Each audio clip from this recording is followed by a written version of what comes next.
یا میری طرف آتے ہو، پیدا کرنے والے کی طرف آتے ہو. یہی وجہ ہے یہ ساری نشانیوں کو دیکھنے کے بعد ہمیں اللہ یاد آنا چاہیے. لیکن آج جو لوگ ہل اسٹیشن جاتے ہیں انہیں گناہ یاد آتا ہے. آج جو کوئی جھرنوں کی طرف جاتا ہے وہاں جانے کے بعد اسے برائیاں یاد آتی ہیں. آج اگر سمندر کے کنارے کوئی جاتا ہے تو عیاشی کے مقصد کو لے کر کے جاتا ہے. یہ ساری چیزیں اس لیے نہیں بنائی گئی کہ ہم وہاں جا کر گناہوں کے دھبوں میں اضافہ کریں، بلکہ یہ ساری چیزیں اس لیے بنائی گئی کہ ہم ان ساری چیزوں کو دیکھ کر یہ سوچیں کہ جب اللہ نے اسے اتنا خوبصورت بنایا ہے تو جنت کتنی خوبصورت ہوگی، اللہ عز و جل نے جنت کتنی اچھی بنائی ہوگی. لیکن آپ ذرا دیکھو میرے پیارے آقا صلی اللہ تعالی علیہ وسلم کے پیارے دیوانوں، کون ہے جو یہاں پرماننٹ رہنے کے لیے آیا؟ کوئی یہاں مستقل رہنے کے لیے نہیں آیا. آئیے ذرا صحابہ کی زندگی دیکھیں، آئیے ذرا تابعین کی زندگی دیکھیں، آئیے رسولان عظام صلی اللہ علیہ وسلم کی زندگی پاک کو دیکھیں تو آپ کو پتا چلے گا وہ جب بھی ان چیزوں کو دیکھتے ان کی زبان سے سبحان اللہ نکلتا، ان کی زبان سے الحمدللہ نکلتا، ان کی زبان سے اللہ اکبر نکلتا. اس لیے کہ وہ جانتے تھے کہ یہ ساری چیزوں کا خالق اللہ ہے. میرے پیارے آقا صلی اللہ علیہ وسلم کے پیارے دیوانوں، اللہ عز و جل ارشاد فرماتا ہے اللہ خالق کل شیء، اللہ نے ہر چیز کو پیدا فرمایا. لیکن ان ساری چیزوں کے اندر سب سے اچھی چیز جو اس نے پیدا فرمائی، سب سے اچھی ساخت کے ساتھ جس کو اللہ نے تخلیق دی وہ کون ہے؟ لَقَدْ خَلَقْنَا الْإِنسَانَ فِي أَحْسَنِ تَقْوِيمٍ. انسان کو اللہ عز و جل نے بہترین مخلوق بنا کر پیدا فرمایا، اسے اشرف المخلوقات کا تاج عطا فرمایا، سب سے اچھی طریقے سے سنوارا. اور اس کے سنوارنے کا عالم تو دیکھیے، اللہ اکبر. ایک سوال میں آپ سے پوچھنا چاہتا ہوں، مجھے اس سوال کا جواب دیجئے. ہمارے ناخن بھی بڑھتے ہیں، پیر کے ناخن بڑھتے ہیں، ہاتھ کے ناخن بڑھتے ہیں، بال بڑھتے ہیں، لیکن کبھی آپ نے دیکھا کہ ناک بھی بڑھتی ہے ہماری؟ نہیں، ناک نہیں بڑھتا. ہاتھ بڑھتے اور ناخن بڑھ جاتے ہیں، بال بڑھ جاتے ہیں. اب میں آپ سے پوچھنا چاہتا ہوں، اگر ناخن بھی بڑھتے ہیں اسی طریقے سے اگر ناک بڑھنے لگ جائے تو ناک کی کیا پوزیشن ہوگی، چہرے کی کیا پوزیشن ہوگی؟ اے رب تیری عظمتوں پر قربان، کس کو بڑھا کر خوبصورت رکھنا اور کس کو گھٹانا تو اچھی طریقے سے جانتا ہے. تیری تخلیق کا کوئی مقابلہ نہیں کر سکتا، کوئی ایسا ہے ہی نہیں جو تیری طرح کسی کو پیدا کر سکے. تو ہی سب کو پیدا کرنے والا ہے اے رسول اعظم صلی اللہ علیہ وسلم کے دیوانوں. لیکن انسان کا مزاج بدل گیا، وہ چیزوں میں گم ہو گیا، وہ اپنی زندگی میں گم ہو گیا، وہ بھول گیا. پلٹ کر اللہ کی طرف جانا ہے، پل پل کا حساب دینا ہے، جواب دہی کا تصور نکل گیا. آئیے میں ایک اور آیت کریمہ آپ کے سامنے پیش کروں تاکہ آپ محسوس کر سکیں. اللہ عز و جل ارشاد فرماتا ہے کہ کس طرح سے اللہ نے انسان کو پیدا کیا. پروسیجر بتا رہا ہے اِنَّا خَلَقْنَا الْإِنسَانَ مِن نُطْفَةٍ أَمْشَاجٍ نَبْتَلِيهِ فَجَعَلْنَاهُ سَمِيعًا بَصِيرًا. بے شک ہم نے انسان کو ملی جلی منی سے پیدا فرمایا. اور پھر اس کے بعد اللہ فرماتا ہے یوں ہی پیدا نہیں فرمایا، ہم نے آنکھ دے کر امتحان لینا ہے، ہمیں کان دے کر امتحان لینا ہے، ہمیں یہ ساری چیزیں دے کر اس کا امتحان لینا ہے. یہاں سے یہ بات سمجھ میں آئی ہم دنیا کے اندر جو موجود ہیں یہ دارالامتحان ہے، ایگزام ہال کے اندر ہم ہیں. ہمارا قدم قدم پر امتحان ہو رہا ہے، اللہ ہمیں آزما رہا ہے. رب فرماتا ہے نبتلی فجعلناہ سمیعا بصیرا، ہم اس کو آزمائیں گے. ہم نے اس کو سننے کے لیے کان دیے، دیکھنے کے لیے آنکھیں عطا فرمائیں. اب اس کا امتحان ہو رہا ہے. میرے بندے، کان دینے والا میں ہوں، قوت سماعت دینے والا میں ہوں، قوت بصارت دینے والا میں ہوں. ذرا میں دیکھنا چاہتا ہوں اے میرے بندے، جو میں نے سننے کے لیے کہا وہ سن رہا ہے یا جس سے سننے کے لیے منع کیا وہ سن رہا ہے؟ میں نے جو دیکھنے کے لیے آنکھیں دی ہیں کیا تو اس سے وہ دیکھ رہا ہے یا وہ دیکھ رہا ہے جس کو دیکھنے کے لیے میں نے منع کیا؟ اے انسان تو سوچ لے، اس زمین پر امتحان گاہ کے اندر ہے، آنکھوں کے ذریعے اور کانوں کے ذریعے. پہلے ذکر اللہ نے کان کا فرمایا، وَجَعَلْنَاهُ سَمِيعًا بَصِيرًا۔ اور قرآن مقدس میں کئی مقامات پر سماعت کا ذکر پہلے ہے، بصارت کا ذکر بعد میں ہے۔ اس کو میں سمجھاؤں، اللہ عز و جل نے سماعت پہلے کیوں بیان فرمائی؟ وجہ سب سے بڑی یہ ہے کہ میرے پیارے آقا صلی اللہ تعالی علیہ وسلم کے پیارے دیوانوں، آپ ذرا دیکھیں، سماعتوں کے بعد انسان کا دل بدلتا ہے، سماعت کے بعد انسان کا مزاج بدلتا ہے، سماعت کے بعد انسان کی سوچ بدلتی ہے، سماعت کے بعد انسان کے افکار و نظریات بدلتے ہیں۔ میں آپ کو بتاؤں میرے پیارے آقا صلی اللہ علیہ وسلم کے پیارے دیوانوں، ایک مسلمان کے گھر بچہ پیدا ہو، مسلمان شرابی بھلے ہو، مسلمان جواڑی بھلے ہو، مسلمان غبن کرنے والا بھلے ہو، لیکن اگر اس کے گھر پر اگر کوئی بچہ پیدا ہوا تو شرابی مسلمان بھی سب سے پہلے اس چیز کی فکر میں رہتا ہے کہ مجھے کوئی بزرگ مل جائیں، کوئی عالم مل جائیں، کوئی حافظ مل جائیں، کوئی مؤذن مل جائیں۔ وہ سب سے پہلے اس فکر میں رہتا ہے کہ جلدی سے کوئی آ کر میرے بچے کے کان میں اذان کہہ دے۔ اللہ اکبر! سوال یہ پیدا ہوتا ہے اس شرابی کو جو اذان سن کر کے بھاگ جاتا ہے، نماز نہیں پڑھتا ہے، وہ بے نمازی جو اذان کی آواز سننے کے بعد بستر پر پڑا رہتا ہے، اپنے گھر جب بچہ پیدا ہوا تو اسے اذان سنانے کی فکر کیوں ہے، اذان کہوانے کی فکر کیوں ہے؟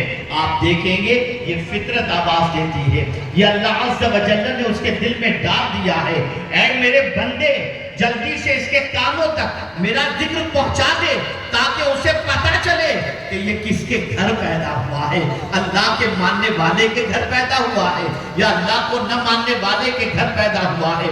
اور جب اس کے کانوں میں میرے ذکر کی آواز پہنچے گی، اس کے قلب کو سکون کی دولت نصیب ہو جائے گی، اس کے کان آشنا ہو جائیں گے، اس کے کان کو لذت ملے گی میرے ذکر سے۔ اب میں آپ سے پوچھنا چاہتا ہوں، آپ بھی پیدا ہوئے، ہم بھی پیدا ہوئے، ہم سب کے کان میں اللہ کے ذکر کی آواز پیدا ہوتے ہی پہنچا دی گئی، لیکن آج ہم کیا سن رہے ہیں، ہمارے کان کیا سن رہے ہیں؟ تو جواب ملے گا اب اللہ کے ذکر سے طبیعت کو لطف نہیں ملتا، اللہ کے ذکر کی آواز سننے کا جذبہ ختم ہوتا جا رہا ہے۔ العیاذ باللہ! اب تو سچویشن ایسی ہے کہ نہ قرآن سننا اچھا لگتا ہے، نہ نعت مصطفیٰ صلی اللہ علیہ وسلم سننا اچھا لگتا ہے، نہ اللہ کا ذکر اچھا لگتا ہے۔ اب اگر اچھا لگتا ہے تو گانے اچھے لگتے ہیں، غزلیں اچھی لگتی ہیں، غیبت اچھی لگتی ہیں۔ مجھے یہاں پر بڑا پیارا قول ایک بزرگ کا یاد آ رہا ہے کہ جس طریقے سے لوگ دوسروں کی غیبت غور سے سنتے ہیں، اگر اللہ کی بات اتنی ہی غور سے سنیں تو دل کی دنیا بدل جائے گی۔ آپ ذرا دیکھو، جہاں کوئی برائی کرنے والا ملا، اتنی دلچسپی سے ایک ایک برائی قریب کر کے سنتے ہیں تاکہ اس کے ذریعے پتہ تو چلے کہ اس میں کیا خامیاں ہیں، لیکن کبھی اللہ کا ذکر سننے کا یہ جذبہ پیدا نہیں ہوا۔ کبھی اس طریقے سے مدینے کے تاجدار ارواحنا فداء صلی اللہ علیہ وسلم کے ذکر پاک کو سننے کا جذبہ نہیں ہوا۔ یہ بات ذہن کے اندر محفوظ کر لو، یہ کان ہے نا، کان جس سے جو جی میں آتا ہے سنتے ہو، اللہ ان کانوں کے بارے میں قیامت میں سوال پوچھے گا۔ اور سن لو، میں آپ کو بہت ساری کان کے متعلق ٹپس دے سکتا ہوں۔ پورے وجود کی نسوں کا تعلق ان دونوں کانوں سے۔ آپ کی کمر میں درد ہے، اس کا تعلق یہاں کی نس سے ہے۔ کون سی جگہ پر آپ دبائیں جس کی وجہ سے آپ کے کمر کا درد ٹھیک ہو سکتا ہے، پورا تعلق۔ آپ کو شاید یاد نہیں ہوگا، اب تو وہ دور ختم ہو چکا۔ پہلے کے زمانے میں بچہ جب سبق یاد کر کے نہیں سناتا تھا تو استاد اس کے کان کو اینٹتے تھے۔ جانتے ہیں کیوں؟ اس لیے کہ کان کا تعلق دماغ سے ہے، جیسے ہی کام کو اس طریقے سے کیا جائے تو اس کے دماغ کی نسیں کھل جائے گا۔ اور اگر آپ کان کی بناوٹ کو دیکھیں اور اس میں موجود اللہ عز و جل کی قدرت کو دیکھیں تو خدا کی قسم آپ کا دل پکار اٹھے گا، جیسا میرا رب ہے ویسا کوئی ہو ہی نہیں سکتا۔ اس کی تخلیق کا کیا کہنا۔ اے رسول اعظم صلی اللہ تعالی علیہ وسلم کے دیوانوں، ان کانوں سے قرآن سنو۔ اللہ اکبر! یہ بچے جو آج فارغ ہونے والے ہیں، جن کو دستار دی جانے والی ہے، جن کو سند دی جانے والی ہے، جانتے ہیں انہوں نے قرآن سننے میں وقت گزارا ہے، قرآن پڑھنے میں وقت گزارا ہے۔ اللہ اکبر! آج کا مسلمان پوری دنیا میں چیخ چیخ کر کہتا ہے ہمارے اوپر رحم و کرم کی بارشیں نازل ہوں، ہم اللہ سے رحم کی بھیک مانگتے ہیں۔ خدا کی قسم تمہیں بھیک مانگنے کی ضرورت بھی نہیں پڑے گی اگر تم ایک کام کر لو، ایک کام کرو گے تمہیں اللہ سے رحم و کرم کی بھیک مانگنے کی ضرورت پیش نہیں آئے گی، مولا خود تم پر رحم و کرم کی بارشیں نازل فرمائے گا۔ کس بنیاد پر؟ کس چیز کی بنیاد پر؟ تو میرا رب فرماتا ہے اذا قرئ القرآن فاستمعوا له وانصتوا لعلکم ترحمون۔ جب قرآن پڑھا جائے تو چپ رہو اور خاموشی کے ساتھ قرآن سنو۔ اگر تم قرآن سنو گے تو اللہ تم پر رحم و کرم کی بارشیں نازل فرما دے گا۔ لیکن کیا آج ہماری قوم قرآن سن رہی ہے؟ نہیں، گانے سن رہی ہیں، نوجوان بچے گانے سن رہے ہیں، بچیاں گانے سن رہی ہیں، ایئر فون لگا کر، ایئرپورٹ لگا کر اس طرح سے گانوں میں مگن ہو گئے کہ جس کی وجہ سے دلوں میں نفاق پیدا ہو گیا، ایک عجیب کیفیت پیدا ہو گئی۔ اب عجیب حالات سے مسلمان گزر رہے ہیں۔ میں آپ کو بتاؤں، قرآن سننے کی بات ہے تو مجھے حضرت عبداللہ ابن مسعود رضی اللہ تعالیٰ عنہ کا ایک ارشاد یاد آتا ہے۔ ارشاد فرماتے ہیں کہ آقا کریم صلی اللہ علیہ وسلم نے مجھ سے ارشاد فرمایا عبداللہ مجھے قرآن سناؤ۔ حضرت عبداللہ ابن مسعود عرض کرتے ہیں یا رسول اللہ صلی اللہ تعالیٰ علیہ وسلم قرآن تو آپ پر نازل ہوا، میں آپ کو قرآن سناؤں؟ تو میرے آقا صلی اللہ علیہ وسلم نے فرمایا قرآن دوسروں سے سننا بھی مجھے اچھا لگتا ہے۔ جس پر قرآن نازل ہوا وہ تو قرآن سننا پسند کرتا ہے، اور آپ اور ہمارا حال کیا ہے؟ ہم قرآن سننے سے بالکل غافل ہیں، قرآن پڑھنے سے غافل ہیں، قرآن سیکھنے سے غافل ہیں۔ ایک ایسی زندگی ہماری گزر رہی ہے کہ جانور سے بھی بدتر ہماری زندگی بن چکی ہے۔ ہمارے پاس بھی مستقبل کا پلان نہیں ہے، ہمارے پاس تابناکی کے سلسلے میں کوئی منصوبہ نہیں ہے۔ ہم تو بالکل شیطان کے پیروکار اس طریقے سے بن چکے ہیں کہ جو شیطان کہتا ہے وہ کرتے ہیں۔ جانتے ہیں اللہ کو کون سی دو آوازیں ناپسند ہیں؟ سرکار صلی اللہ علیہ وسلم فرماتے ہیں اللہ کو دو آوازیں ناپسند ہیں، ایک گانے کی آواز اور دوسری کسی کے انتقال پر نوحے کی آواز، یہ اللہ عز و جل کو ناپسند ہے۔ مجھے یاد آ رہا ہے ام المؤمنین حضرت عائشہ صدیقہ رضی اللہ تعالیٰ عنہ کے دولت قدے پر ایک ننھی سی بچی آئی لیکن پیر میں پازیب پہنے ہوئی تھی۔ ام المؤمنین نے اسے روکا اور روکنے کے بعد وہ پازیب نکالا اور ارشاد فرمایا اس کی آواز مدینے کے تاجدار کو پسند رہی تھی۔ آپ ذرا سوچو اور اندازہ لگاؤ، جب ہمارے کانوں کے اندر گانوں کی آواز پہنچی دل میں نفاق پیدا ہو گیا، اور جب قرآن کی آواز پہنچتی تھی ہمارا قلب مطمئن ہوتا، ہمارے راستے سیدھے ہوا کرتے تھے۔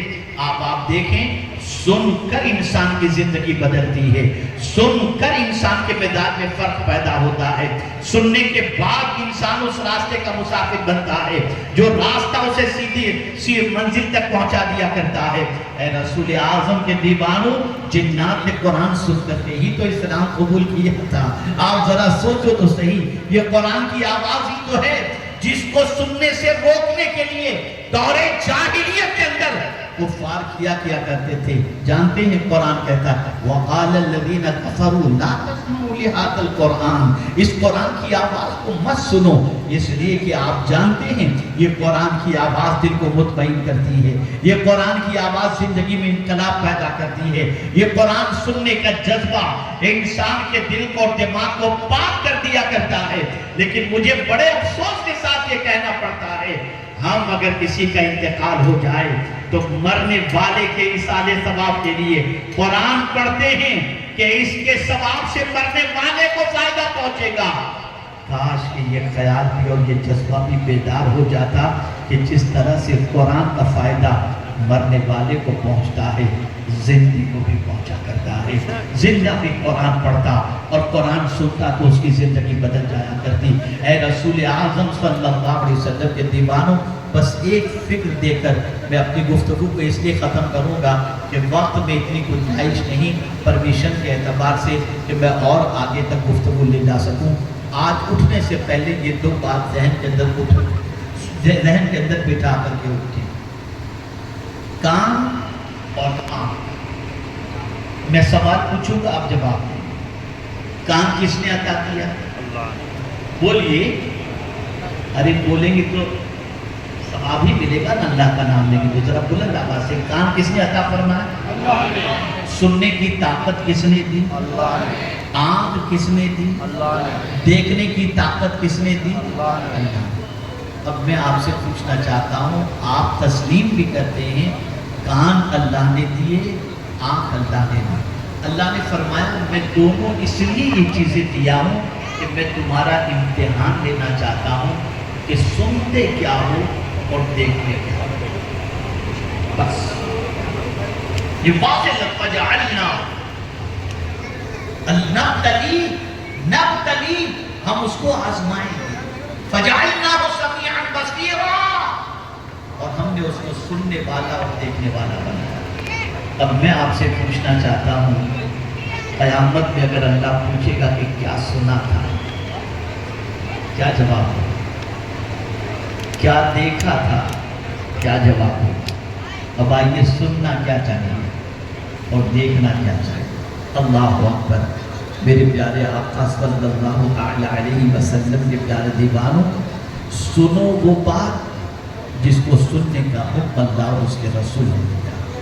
قرآن سنو، اچھی باتیں سنو، اللہ کے رسول صلی اللہ علیہ وسلم کی نعتیں سنو، یہ سب چیزیں سننے کے لیے، بلکہ اعلیٰ حضرت عظیم البرکت امام عشق و محبت اللہ اکبر اچھی نیتوں کے حوالے سے فرماتے ہیں کہ تم اگر اپنا گھر مسجد کے قریب لو تو یہ نیت رکھو کہ اذان کی آواز آئے گی تو میں اذان کی آواز سنوں گا۔ آپ ذرا سوچو تو صحیح، سنو کیا؟ اللہ عز و جل کا ذکر، اللہ کے رسول صلی اللہ علیہ وسلم کا ذکر، میرے پیارے آقا صلی اللہ علیہ وسلم کے پیارے دیوانوں، اور کیا دیکھنے کی تمنا رکھو؟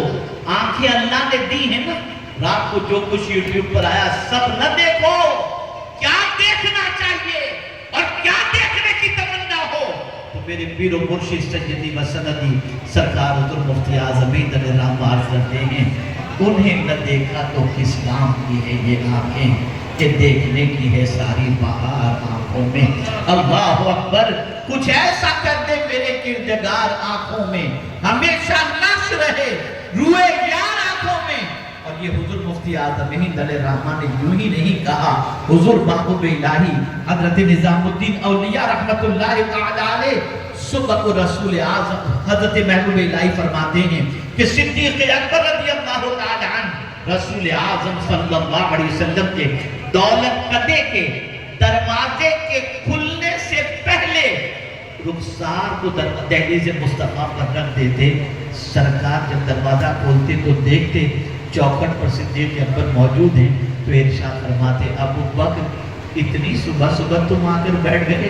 تو آپ کہتے حضور بڑی مشکل سے دیدار کے بغیر رات کٹتی ہے، صبح اس لیے آ کر کے بیٹھا کہ جیسے ہی دروازہ کھلے تو پہلے مدینے کے تاجدار کے روح زیبا کی زیارت ہے۔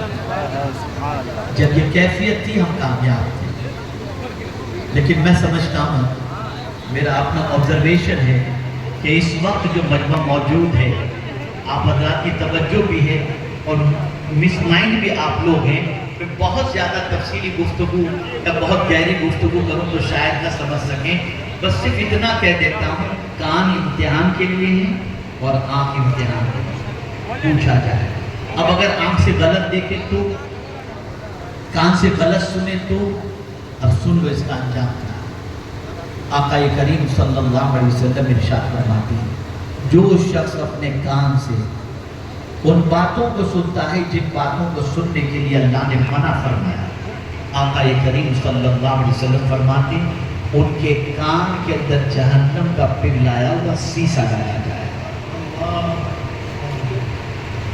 اور جو شخص اپنی آنکھ سے ان چیزوں کو دیکھتا ہے جن چیزوں کو دیکھنے کے لیے اللہ اور اس کے رسول نے منع فرمایا ہے، اس کی آنکھوں کے اندر جہنم کی آگ کی سلائیاں۔ اور یہ جو گرمی چل رہی ہے، میں ابھی یہاں آتے میں نے ایک حدیث شریف پڑھی، بخاری شریف سنیے۔ یہ جو آج پوری دنیا میں جو گرمی ہے نا، یہ گرمی کیوں ہے؟ بخاری شریف کی حدیث ہے کہ جہنم کی آگ میں اللہ کی بارگاہ میں، جہنم نے اللہ کی بارگاہ میں شکایت کی، اور وہ شکایت کیا؟ میرے بعض حصے نے بعض حصے کو کھا لیا، مولا مجھے کچھ اجازت دے۔ تو رب نے فرمایا میں تجھے 2 سانس کی اجازت دیتا ہوں۔ تو جب جہنم سانس لیتی تو ایک سانس کی وجہ سے ٹھنڈی بڑھ جاتی ہے اور ایک سانس کی وجہ سے گرمی بڑھ جاتی ہے۔ یہ بخاری شریف۔ تو یہ جو تپش بڑی ہوئی ہے یہ جہنم کی آگ، بخاری شریف کی حدیث ہے۔ اور اے رسول اعظم صلی اللہ علیہ وسلم کے دیوان و محدثین فرماتے ہیں کہ جب گناہ بے پناہ بڑھ جائیں تو جہنم سانس لے کر کے ان گنہگاروں کے حوالے سے اپنی بے چینی کا اظہار کرتا ہے، اور یہ اظہار کرتا ہے کہ اللہ اکبر، ان لوگوں نے اپنے یہاں آنے کا انتظام کر لیا، یہ دیکھیں کہ ایک سانس کی گرمی کا یہ عالم ہے تو جہنم کی گرمی کا عالم ہے۔ اور اس جہنم کی آگ سے بچانے والی ذات کون سی ہے؟ مصطفیٰ علیہ السلام۔ اسی لیے پوری زندگی حضور صلی اللہ علیہ وسلم نے جہنم کی آگ سے بچانے کے لیے ہمارے لیے کوشش کی۔ تو میرے امام تڑپ اٹھے اور کہتے ہیں اللہ کیا جہنم اب بھی نہ سرد ہوگا؟ رو رو کے مصطفیٰ نے دریا پار دیے ہیں۔ آج گناہ اچھے لگتے ہیں لیکن سزا برداشت کرنے کی طاقت نہیں ہے۔ چند لمحوں کے گناہ کے لیے آخرت کی عذاب کو دعوت مت دو۔ ڈرو اللہ سے، ڈرو اللہ سے۔ اور اے رسول اعظم صلی اللہ علیہ وسلم کے دیوانوں، ایک معمول بنا، رات کو سونے سے پہلے قرآن کچھ پڑھ کر کے سو، صبح اٹھنے کے بعد قرآن پڑھنے کی عادت رکھو۔ جب یہ عادت بناؤ گے تو انشاءاللہ العظیم طبیعت کے اندر اطمینان بھی رہے گا، سکون بھی رہے گا۔ میں بہت مبارکباد پیش کرتا ہوں محب گرامی جناب مولانا حافظ سید انس صاحب کو، ان کے والد صاحب کو، اور اسی کے ساتھ ساتھ ان کے جملہ رفقا کو کہ الحمدللہ ایک ادارے کے اندر، ایک ادارے کے قیام کے بعد اس ادارے سے الحمدللہ بچے قرآن مقدس حفظ کر کے اور تجوید کا کورس مکمل کر کے نکل رہے ہیں۔ جب تک یہ قرآن پڑھتے رہیں گے، پڑھاتے رہیں گے، سب کا ثواب ملتا رہے گا۔ آؤ دین کی طرف، آؤ قرآن کی طرف، آؤ رسول اعظم صلی اللہ علیہ وسلم کی تعلیمات کی طرف۔ اگر زندگی اللہ اور اس کے رسول کے ارشادات کے مطابق گزری تو زمین کے اوپر بھی سکون، زمین کے اندر بھی سکون، اور میدان محشر میں بھی اللہ سکون کی دولت سے مالا مال فرمائے گا۔ انہی کلمات خیر پر میں اپنے گفتگو کو ختم کرتا ہوں، اور پھر جاتے جاتے ایک عرض کر دوں، آنکھ اور کان امتحان کے لیے ہیں، ذرا سنبھل جائیے اور ذرا سوچئے کہ کیا دیکھ رہے ہو اور کیا سن رہے ہو۔ سننے سے پہلے بھی غور کر لینا اور دیکھنے سے پہلے بھی غور کر لینا۔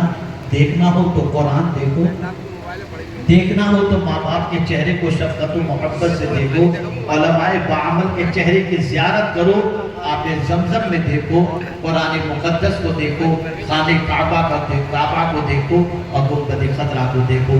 اللہ ہم سب پر کرم کی نظر فرمائے۔ وما علینا الا البلاغ المبین۔ السلام علیکم ورحمۃ اللہ وبرکاتہ۔